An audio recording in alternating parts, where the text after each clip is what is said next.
전격적으로 이루어지는 검찰의 기획재정부 압수수색은 산재 모 병원 때문입니다. 울산은 광역시인데도 국립대병원은 물론 공립병원도 없어서 산업재해에 특화된 병원을 설립하는 게 수건 사업이었죠. 당연히 지난 시장 선거 때 김기현, 송철호 두 후보가 다 이 공약을 내걸었습니다. 김기현 전 시장은 산재 모 병원 설립, 송철호 시장은 좀 더 확장된 개념인 공공병원 유치. 그런데 희비는 엇갈리게 되죠. 선거를 불과 16일 앞둔 시점에 기재부가 산재모 병원이 예비 타당성 조사에서 탈락했다고 발표를 하거든요. 반면 당선된 송 시장의 공공병원은 지난 1월 예타 면제 사업으로 선정이 됩니다.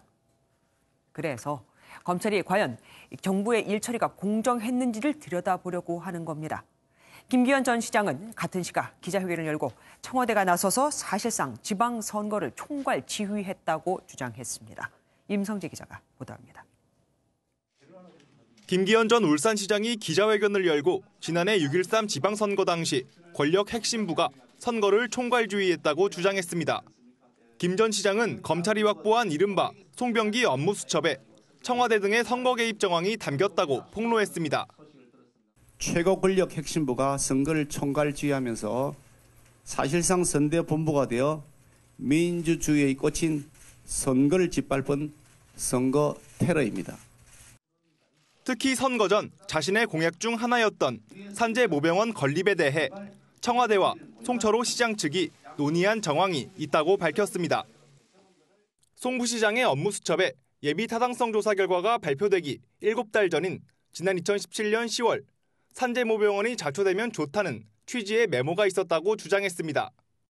의료시설의 확충이라고 하는 이슈를 좌초시켜서 선거에 이용하겠다. 매우 잘못된 것이라고 생각하고 그래서 그 점에 대해서는 정말 시민적 분노를 저는 참을 수가 없다고 생각합니다. 송 시장과 임동호 전 더불어민주당 최고위원회 당내 경선 과정에 청와대가 개입됐다는 의혹도 새로 제기했습니다. 송 부시장은 업무수첩에 내부 경선을 통해 후보를 정하면 송철호 후보가 불리하다는 취지의 메모를 한 것으로 알려졌습니다. 한편 검찰은 업무수첩을 작성한 송 부시장을 울산지검으로 3번째 불러 청와대 관계자들과 접촉한 경위 등을 조사했습니다. MBN 뉴스 임성재입니다.